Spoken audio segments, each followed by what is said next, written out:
আসসালামু আলাইকুম রাহমাতুল্লাহ। আমরা এতটুকু কমপ্লিট করেছিলাম, কালার অপশন অ্যাডজাস্টমেন্ট এগুলো কমপ্লিট করেছিলাম। এরপর রয়েছে save the image into create folder according to the introduction. Introduction অনুযায়ী আমাদেরকে ইমেজটা সেভ করতে হবে। তাহলে আমাদের ইন্ট্রোডাকশনটা কোনটা? দেখুন এখানে আপনাকে আগে বলে দিয়েছে save the document using the default file format of your Photoshop software. Photoshop software আপনাকে একটি ডিফল্ট ফাইল ফরম্যাটে, যেমন পিএসডি ফাইল ফরম্যাটে সেভ করার জন্য একটি ফাইল বলা হয়েছে, যেটি আপনি সেভ করতে হবে। এরপর রয়েছে export or save, make a copy of your image in jpg and png file format। তো আমরা এটাকে সিলেক্ট করে নিচ্ছি। তো আমাদের ফাইলে চলে আসলাম। এটি আমাদের পিএসডি ফাইল। ফাইলে যাব, এক্সপোর্ট থেকে এক্সপোর্ট আস অথবা অল্টার অথবা শর্টকাটটি ইউজ করে আমরা এখানে দেখুন জেপিজি দেওয়া রয়েছে। জেপিজিতে আমার পিছনে ব্যাকগ্রাউন্ড দেখা যাচ্ছে। এরপর আমি পিএনজি করে দেব। দেখুন পিএনজি এবং ট্রান্সপারেন্ট ট্রান্সপারেন্ট যদি উঠিয়ে দেন তাহলে দেখুন ব্যাকগ্রাউন্ড চলে আসলো। তো এগুলো খেয়াল করে দিয়ে দেবেন। ট্রান্সপারেন্ট ট্রান্সপারেন্ট দিলে আপনার ব্যাকগ্রাউন্ড থাকবে না, কাঁচের মতো দেখা যাবে, মনে হয় যে মাঝখানে আর কিছু। তো ট্রান্সপারেন্ট দিলে আপনার এখানে আর কিছু কোনো ব্যাকগ্রাউন্ড দেখা যাবে না। তো তাই ট্রান্সপারেন্ট দিয়ে দেবেন। এরপর এক্সপোর্ট করবেন এখানে, এরপর সেভ। ওকে, আমাদের কাজ কমপ্লিট হয়ে গেল। এরপর রয়েছে আরেকটি ফাইল সেভ করতে হবে, যেটি জেপিজি হবে, কেননা আমাদের ওখানে দুইটি ফাইল চেয়েছে, একটি জেপিজি একটি পিএনজি। এরপর রয়েছে জেপিজি। তো আমাদের জেপিজি দেওয়ার সাথে সাথে আমাদের এখানে জেপিজি ফাইলের যে অপশনটা চলে আসবে, পিছনে ব্যাকগ্রাউন্ড সহকারে চলে আসবে। এরপর দেখতে পাবেন এখানে 225 কেবি হয়েছে, কারণ আমি শ্যাডো অফ করে দিয়েছি, ওখান থেকে কিছু বাইট কমেছে।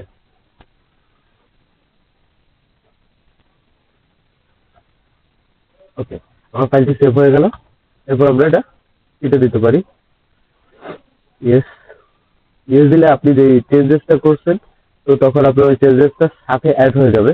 আর যদি নো দেন তাহলে ওই চেঞ্জেসটা অ্যাড হবে না। যে আপনি ফাইলটি ওপেন করার পরে কিছু চেঞ্জেস করলেন আর সেটি অ্যাড করতে চান না, তখন আপনি নো দিয়ে সেভ নো দিয়ে ওকে দিয়ে দেবেন। এরপর রয়েছে জব 2। আমাদের স্পেসিফিকেশন শিটে দেখুন জব স্পেসিফিকেশন ইনফরমেশন। তো আমাদেরকে ভেক্টর বেস সফটওয়্যার দিয়ে একটি ডিজাইন তৈরি করতে বলেছে। স্পেসিফিকেশন শিট অনুযায়ী CYMK কালার মোডটি মূলত প্রিন্টের জন্য ব্যবহৃত হয়। Suitable colour for print output. Resolution রয়েছে 300 পিক্সেল। 300 পিক্সেল রেজুলেশন দিতে হবে। ওয়েট 600 পিক্সেল এবং হাইট 300 পিক্সেল। এরপর রয়েছে design the colour as per the sample colour hex code. তো কালার হেক্স কোডে এখানে ভুল রয়েছে। তো আপনি এখানে দেখতে পাচ্ছেন কালার হেক্স কোডে আমার রয়েছে FF9600। এটা আমার কালার ব্যবহার করতে হবে লোগো ডিজাইনে। এরপর রয়েছে লোগো ইনফরমেশন, কোম্পানি নেম কিউ, tag line furnishing, colour black and other as per logo sample. Logo sample অনুযায়ী আদার কালার ব্যবহার করতে পারবেন। এরপর রয়েছে save the logo AI and PNG format. তো আমরা ফার্নিশিং কালারটা ব্ল্যাক রাখবো, save the logo AI and PNG format. লোগোটি আমাদেরকে দুই ফরম্যাটে সেভ করার জন্য বলে দেওয়া হয়েছে। তো আমরা লোগোটি নিশ্চয়ই দুইটি ফরম্যাটে সেভ করে নেব। তো চলুন আমরা এই কাজটি কমপ্লিট করি।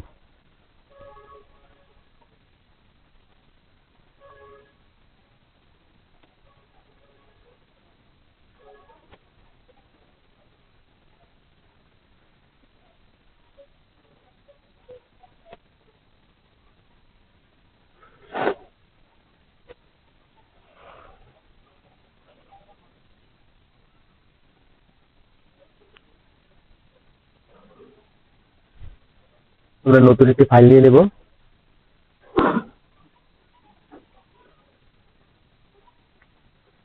ফাইলের সাইজ হবে 600 পিক্সেল এবং হাইট হবে 300 পিক্সেল।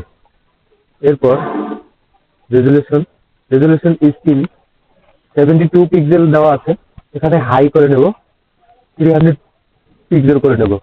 এরপর রয়েছে কালার মোড। কালার মোডটা আমরা CYMK করে নেব। এরপর আমরা ক্রিয়েট করব। আমাদের ফাইলটি তৈরি হয়ে গেছে। এখানে আমরা নামটা চেঞ্জ করে দিই লোগো। ওকে, আমাদের কাজ কমপ্লিট। তো আপনারা দেখতে পাচ্ছেন আমাদের সামনে পেজটি ওপেন হয়ে গেল। আমরা লোগো তৈরি করার জন্য সর্বপ্রথম আমরা খেয়াল রাখবো যে আমাদের মেজারমেন্ট গুলো যাতে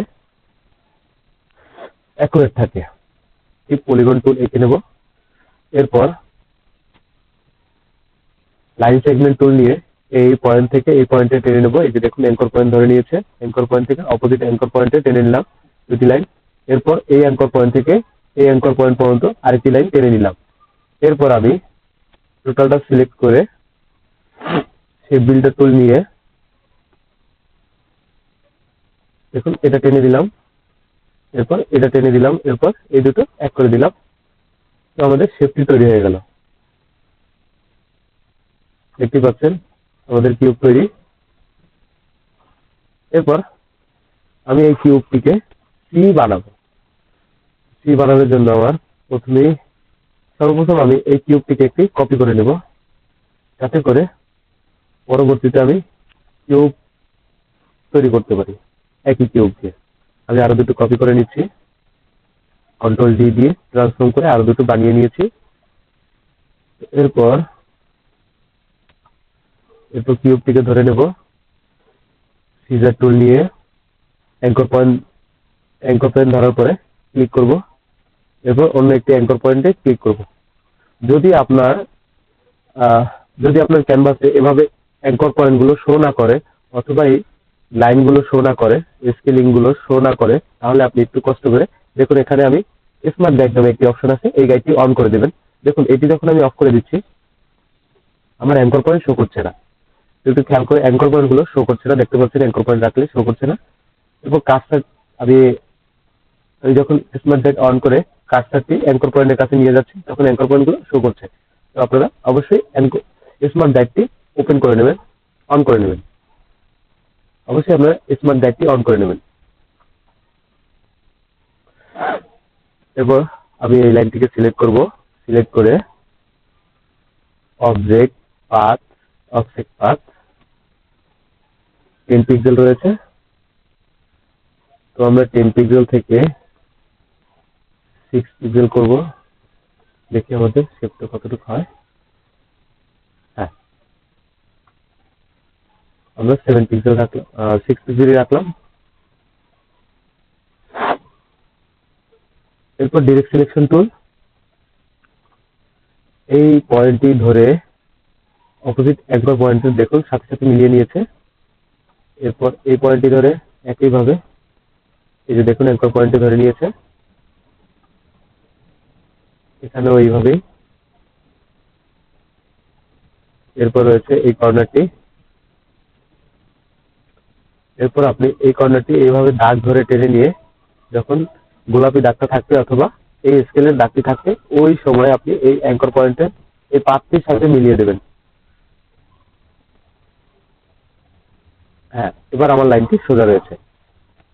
এরপর আপনারা চাইলে দেখতে পারেন আমার এখানে লাইনগুলো অ্যাকুরেট রয়েছে, কোনো মিস্টেক হয়নি, যার কারণে আমার পরবর্তীতে কোনো সমস্যা হবে না।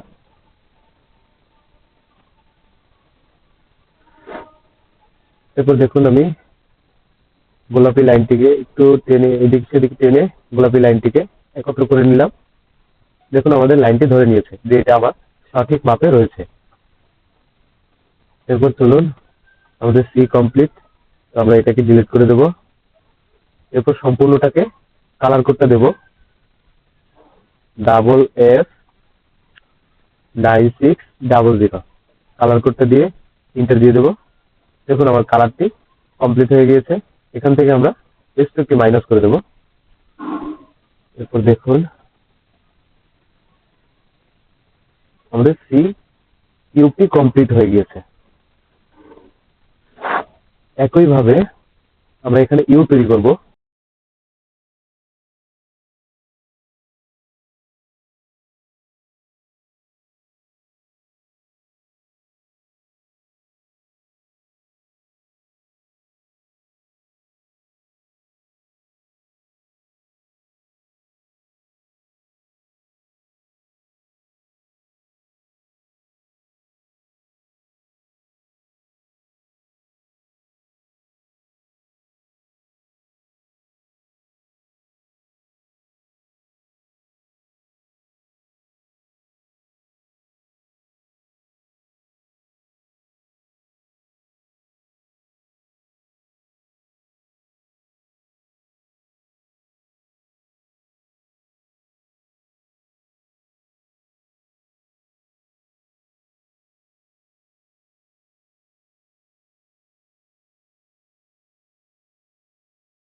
পিএনজি ফরম্যাটের জন্য এক্সপোর্ট আস,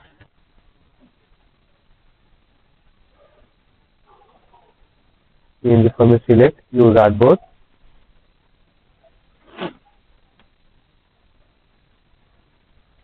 আর্টবোর্ড দিয়ে লোগো আমাদের পিএনজি ফরম্যাট রয়েছে। রেজুলেশন 300 পিক্সেল রাখবেন এবং ট্রান্সপারেন্ট ব্যাকগ্রাউন্ড থাকতে হবে, এভাবে ট্রান্সপারেন্ট দেখাবে। ওকে, এখানে ট্রান্সপারেন্ট যদি না থাকে ট্রান্সপারেন্টটি সিলেক্ট করে দিবেন, ব্ল্যাক হোয়াইট এবং ট্রান্সপারেন্ট। তো আমরা ট্রান্সপারেন্ট সিলেক্ট করে নিচ্ছি। ওকে, আমাদের লোগো কমপ্লিট।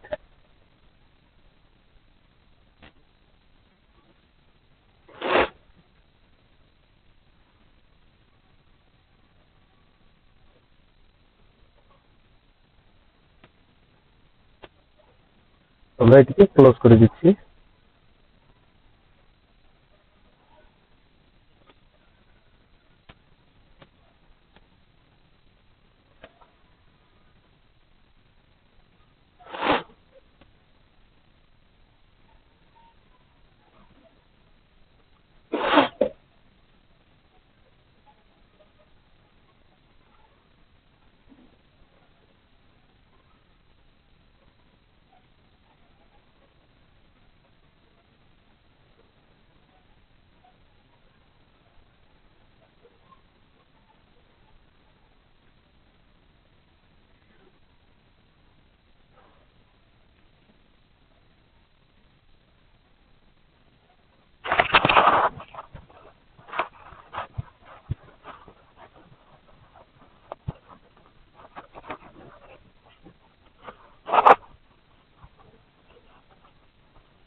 এরপর রয়েছে design elements, use shape and illustration to manage space proportion.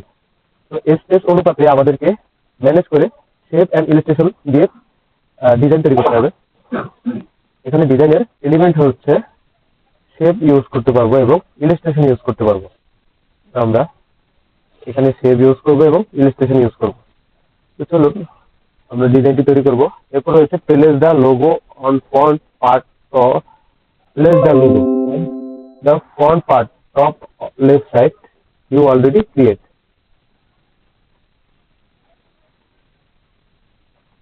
এরপর হচ্ছে প্লেস কোম্পানি নেম কিউব অ্যাজ পার ওন চুজ। আপনি কোথায় রাখতে পারবেন সেটা আপনি নিজে চুজ করে নিতে পারবেন যে আপনার পছন্দ মতন আপনি কোথায় রাখবেন কোম্পানি নামটি।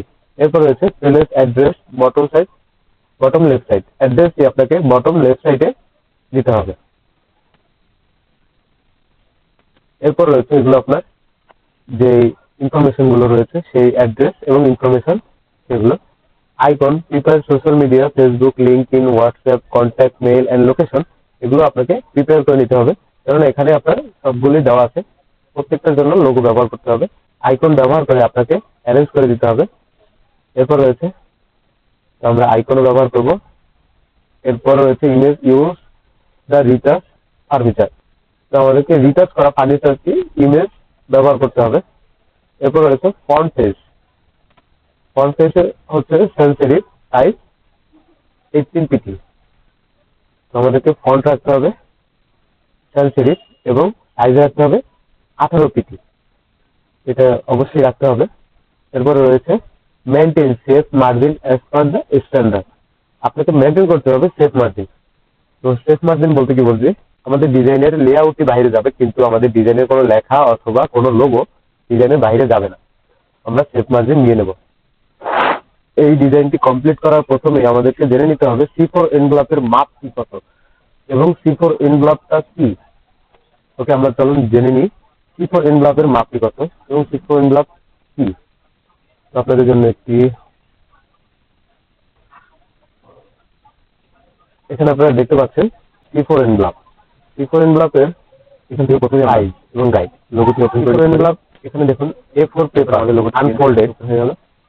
এই A4 পেপারটি এখানে C4 এনভেলপের ভিতরে যখনই বসিয়ে দিলাম ভাবে বসাতে পারবেন এবং রাখতে পারবেন, ওটাই আপনার C4 এনভেলপ হবে। তো আমাদের C4 এনভেলপের মেজারমেন্টটা হচ্ছে 324 এবং 229 mm এবং unfold এবং this design to fit unfolded A4 paper. Standard A4 paper size is 210 mm and 297 mm.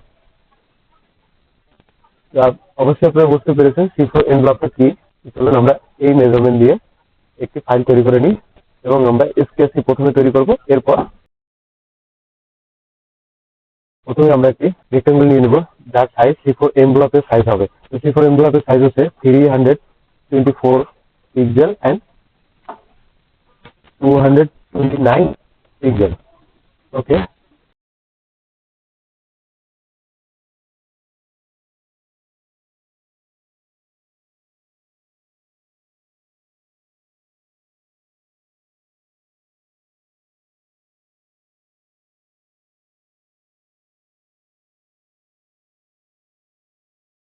আমি যেভাবে স্কেচ করব ঠিক একইভাবে আমাকে ডিজাইনটি কমপ্লিট করতে হবে। এটি আমরা সেভ করে নিয়েছিলাম। এরপর রয়েছে নিউ